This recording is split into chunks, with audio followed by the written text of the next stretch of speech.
For Sell by Owner Showings, another awesome video in this series to help folks that are looking to sell their house on their own understand pitfalls and things to look out for. Today's is specifically about showings. You got your house in the market, you're ready to go, and we're into the showing. Stay tuned to the end, we're going to talk a lot about this.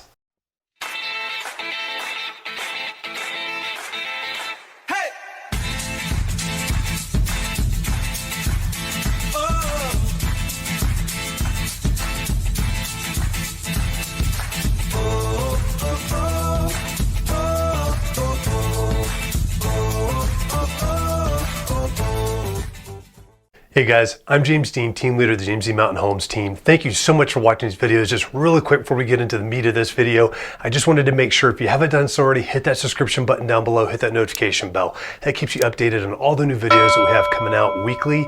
We've got several that come out each week on this channel, so please stay up to date with that. Also, if you've got any questions whatsoever that are real estate related or just in the community, please don't hesitate to reach out to us and give us a call. You can either call us at 719-266-2725.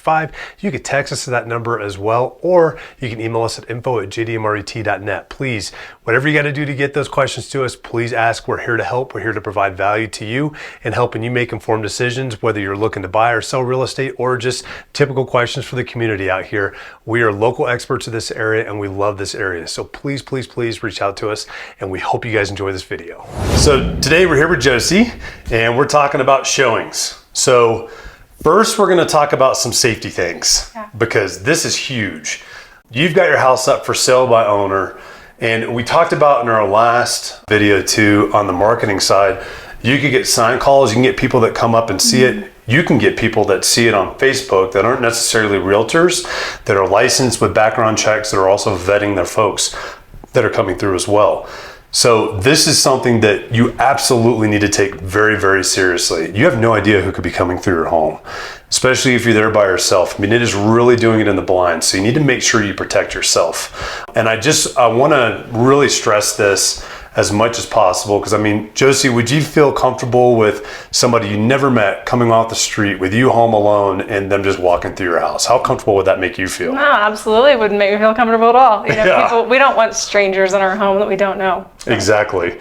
Yeah, and so that makes it difficult. So you're trying to read somebody like within a few seconds. Is this person safe? Are they gonna hurt me? Is it gonna be okay? Should I let them? And you're letting them into the most intimate places of your home. I mean, every room in your home they're going to see, so you want to be sure you're protecting yourself. So what's something that you would recommend if you were trying to sell your house on your own and somebody just came by, they saw the for sale by owner sign on the street, they saw it on Facebook, and they showed up at the door, knocked at the door? What would be some things that you could set into place to help protect? I think there's a couple of things that would be practical, and first of all is that you have somebody else that you can text or call some sort of code word to if you know that you feel like you're in danger. Another thing would be is just to ask for their driver's license and hold on to their driver's license, you know, while you're doing that showing, so at least you have a piece of who they are. And then you also would just want to make sure that somebody knows exactly what time that showing is going to be and exactly what time that showing is going to be over, and then you're texting them and letting them know at the end of the showing saying, hey, showing went well, everything's fine. Yep, because you really got two options. If you're there, you can either A, step outside and let them walk through your home all by themselves, or be with them and answer their questions and follow them through the home. I like the driver's license idea. That's phenomenal. We do that also a lot when a new client comes in, just to verify they are who they say they are. That's a great technique to make sure that you've got the right person that's in there as well, and that they're actually the same person that they got their driver's license for too. Just a simple ID check that goes through that too. Another great thing would be if you scheduled a time and this is what I would do. I mean, I know, like, I'm trying to sell my house.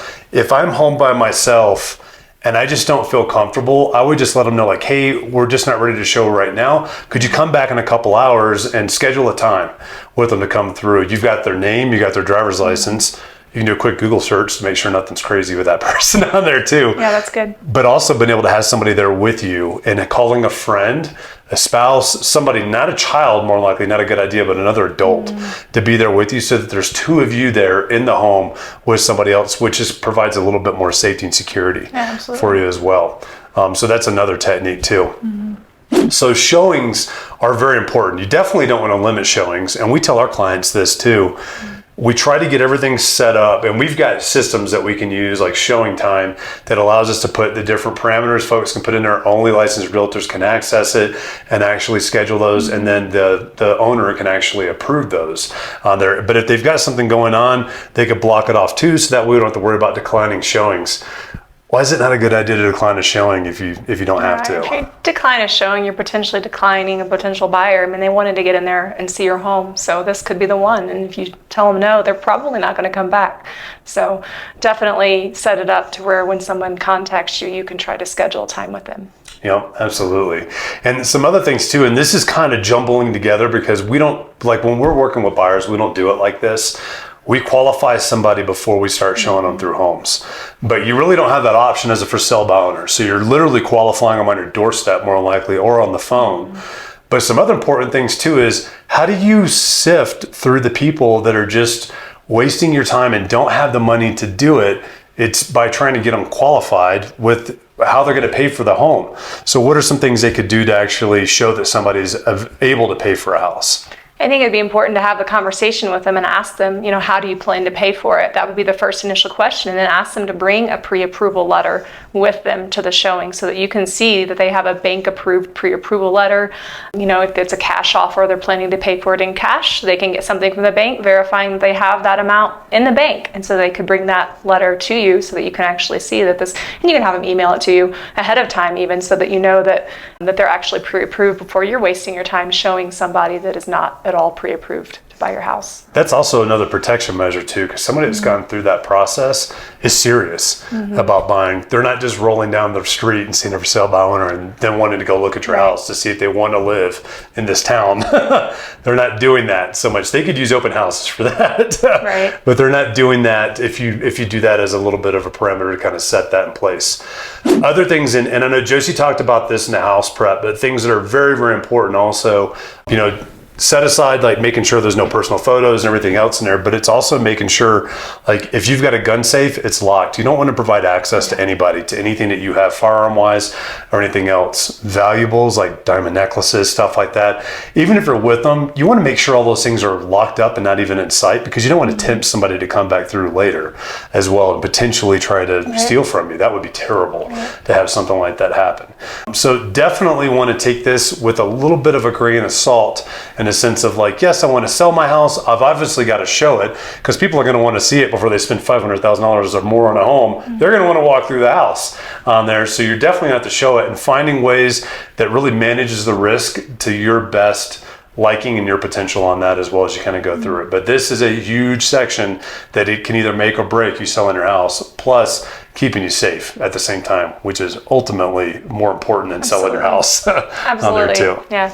Cool. So we're going to have a bunch more videos. They're going to be coming out in the month of November about for sale by owner as well. So you're watching this one at the end of October, and in November, we're going to finish up the for sale by owner video series on there. And we're going to go into getting an offer, what that looks like, having a title company, what that looks like as well, and then actually going under contract and what normal things happen when you go under contract and finally closing.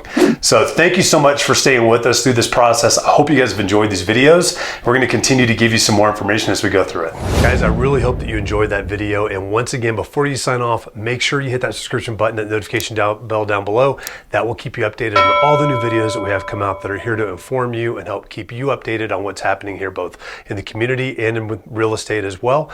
And once again, too, if you got any questions, please do not hesitate to give us a call, 719-266-2725. You can text us at that number as well, or you can email us at info@jdmret.net, and we will get back to you as quickly as possible to answer all of those questions. We're here to serve you, and we look forward to helping you soon.